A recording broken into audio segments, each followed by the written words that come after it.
What's going on, guys? Welcome back to the PT COFFEECAST, brought to you by The Movement. My name is Dalton, and alongside me today is my beautifully bearded friend, William.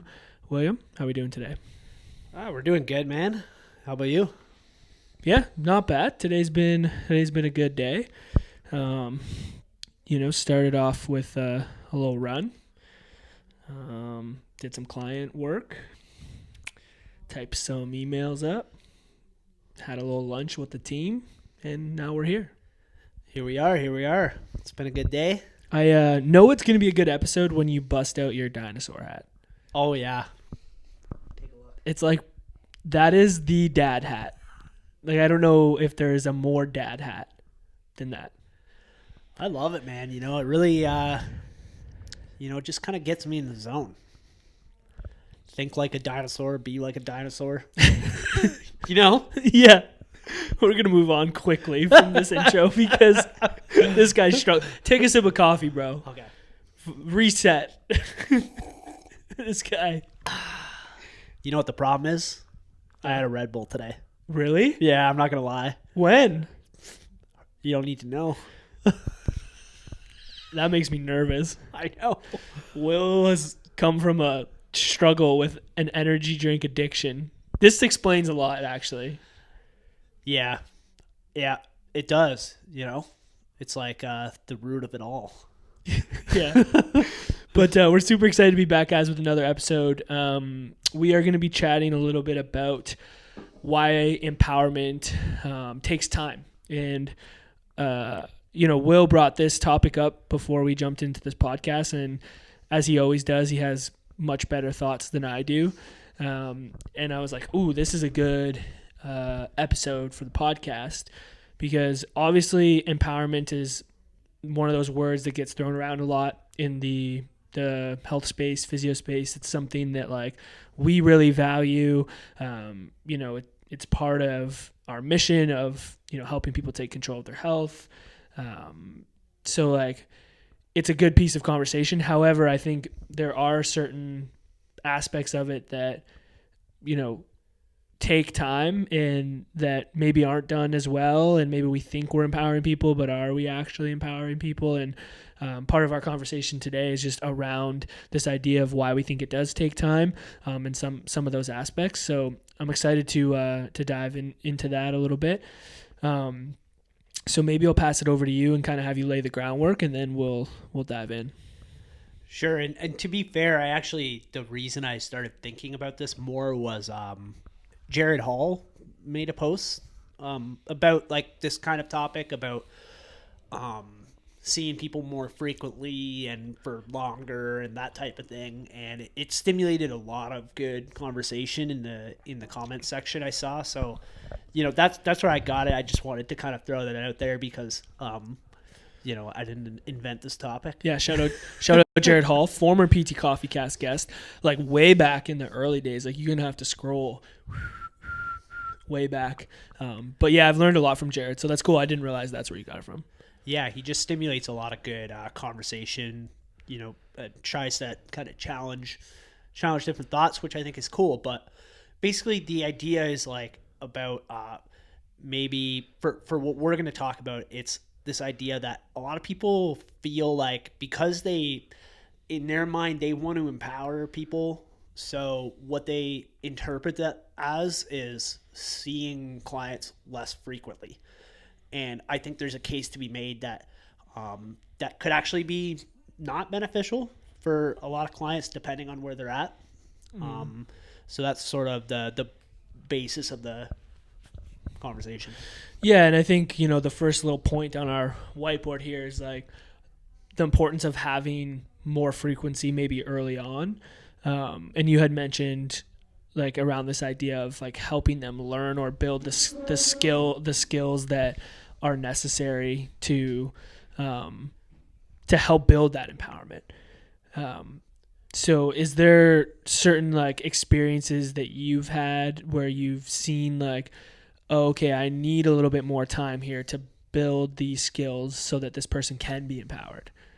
Yeah, well, I would say I went through, and I think probably you did too, not to put words in your mouth, but when I first got out, I was very much I wanted to empower people, which is, I think, a great place to sort of start from. But what I realized was if I didn't see people very frequently, and I'm talking like if I saw them every other week, what would often happen is like there's a good chance that they'd have a flare up or something like that during that time period. And then they wouldn't have my guidance throughout that.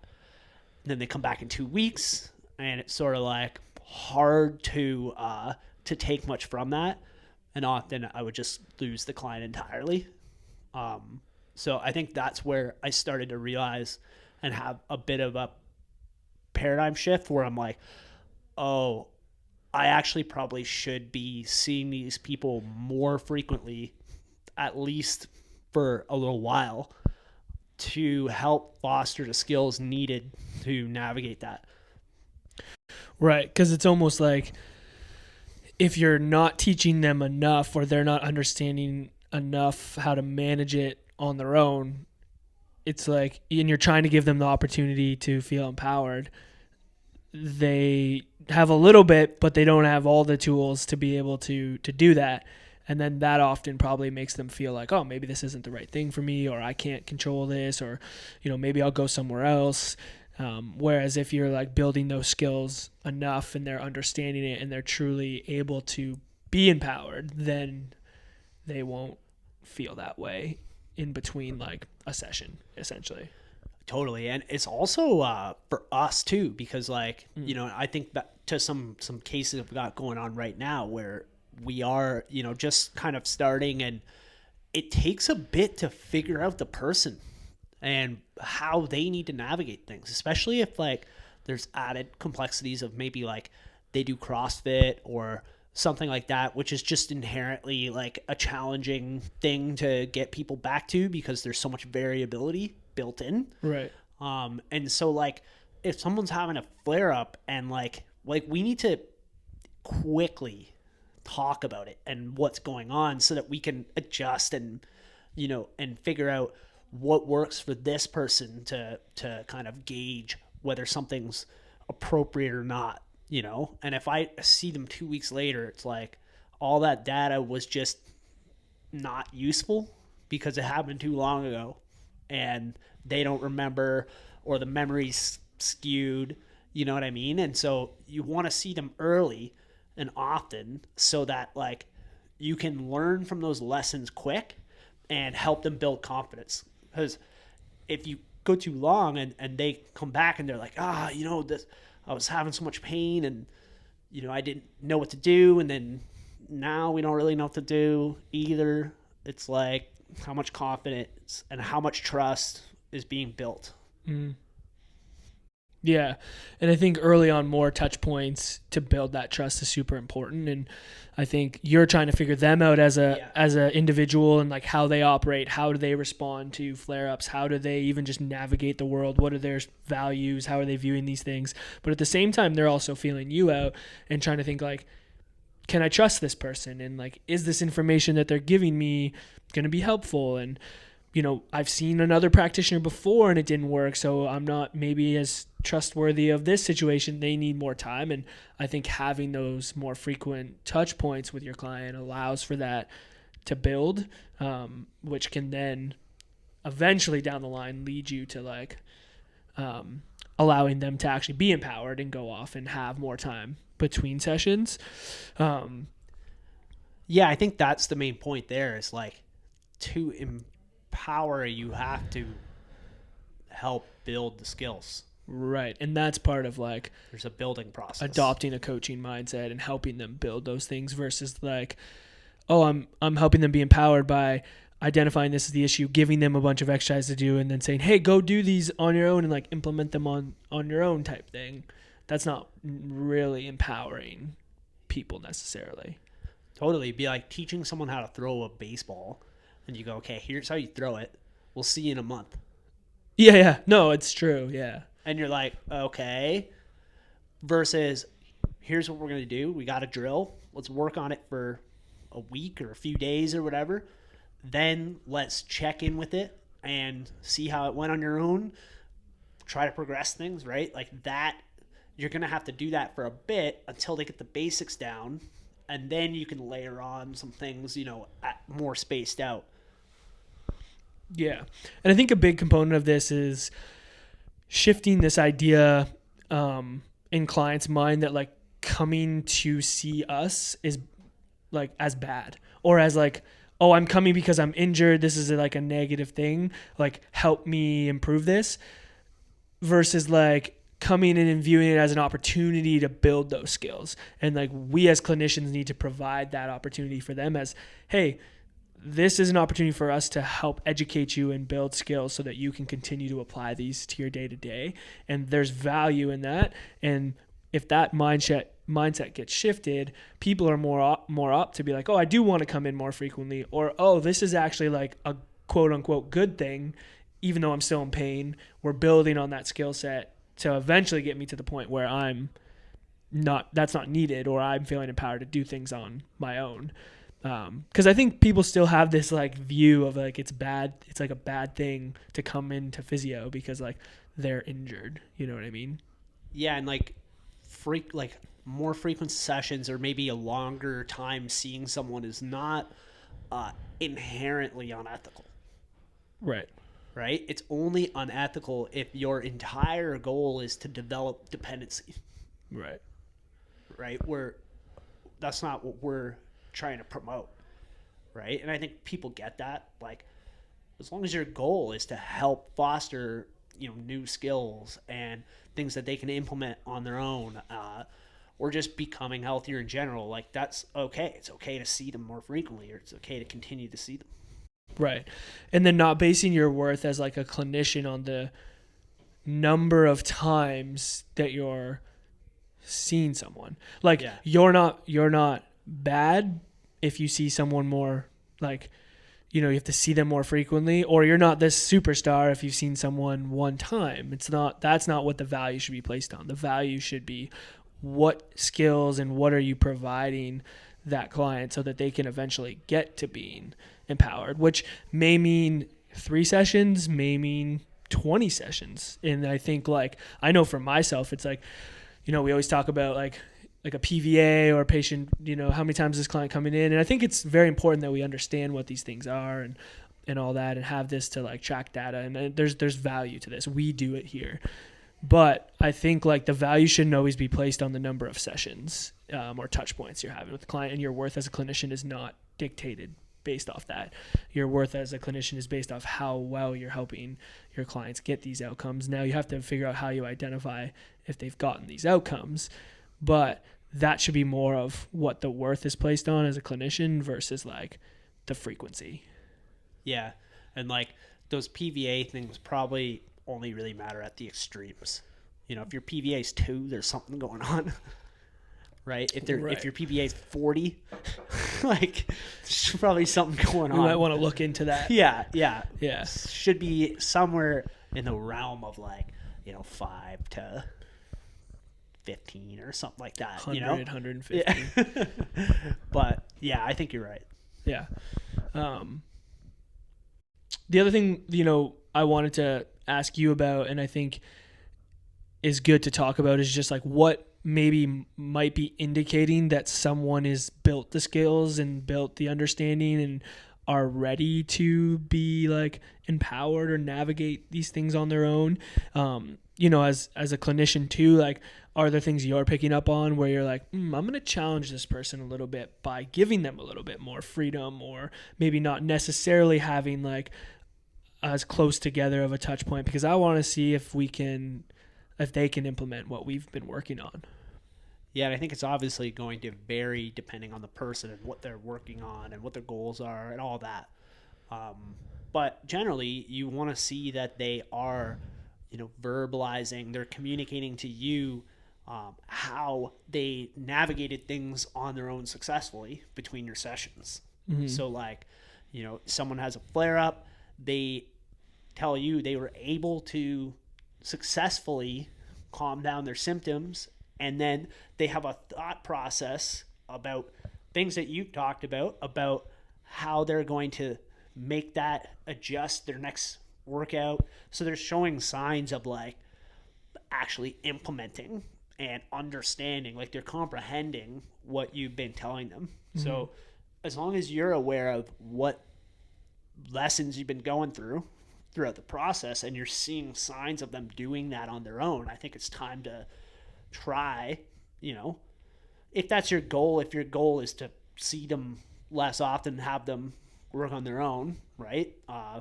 Versus like working on different issues or whatever, right? Then that probably indicates, okay, let's try going a couple weeks out, see what happens, right? And just reinforcing those lessons or whatever that you're going through.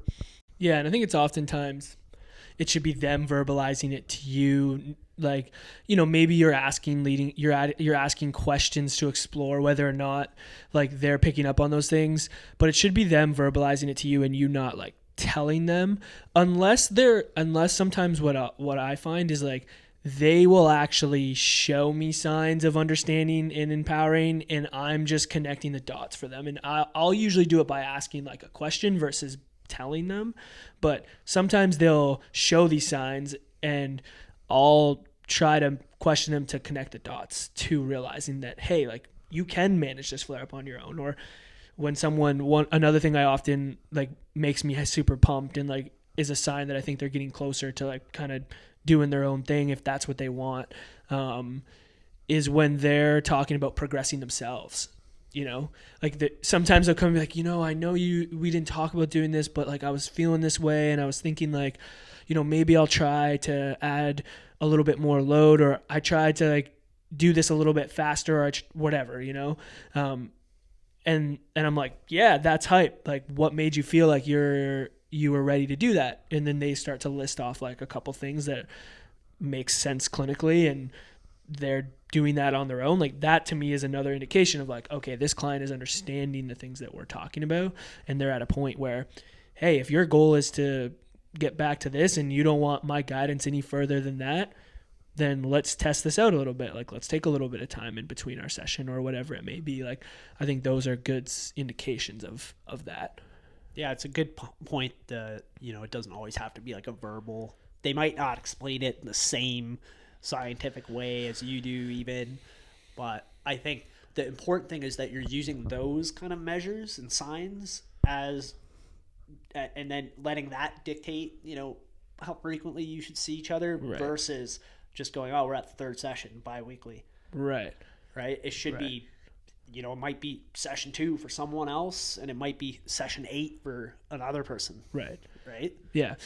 And then I know I feel like I just have to say this. I know I would hope that people assume this, but like objectively, we're making decisions clinically as well as like, we're not just going to let this person just because they're like, oh, I'm feeling empowered, I'm going to go and, start doing 325-pound back squat. We're objectively guiding them as well in the decision-making process. That's always going to be part of what we're doing. And I think a lot of what we try to do is tie that into the client's understanding so that they understand like objectively as well. Like, hey, maybe you're feeling like you're ready to go and run, but you're still having trouble doing a single leg pogo hop, right? Like, so yeah. Those things are still included as well. We're not just like letting people go off because they're feeling like they're at that point. If they're not ready, we're not. No, like in certain cases, it more probably just means like, oh, this is prognostically like heading in the right direction. But like if you have an ACL, like someone with who just got an ACL reconstruction, like it's good that they're learning these principles and stuff. That's great, but you probably still need to see them more frequently for a while anyway. Yeah, that's a good point. You got to obviously pair that with your clinical findings and what they need, and oftentimes that kind of thing is seeing them more frequently. Right. Yeah, and I think that is tied into like empowerment of the client, right? Yeah, you're not trying to empower them to just be a physio. Yeah. It's like they're only going to learn so much, Yeah. About the specific clinical stuff, like where you're going to be the one that needs to help them with that, right? This is different than having them learn like general principles for like navigating things, throughout the week and whatnot. Right. Which like most clients are very capable of that. And often like a lot of times are doing the right things, a lot of the right things, with just like little tweaks that we need to make along the way. Anything else on that? No, I think that pretty much covered it all. Yeah, that was good. I'm glad that you took that extra sip of coffee. I think you really pulled it together. Yeah, I appreciate it. That's all we got for today, guys.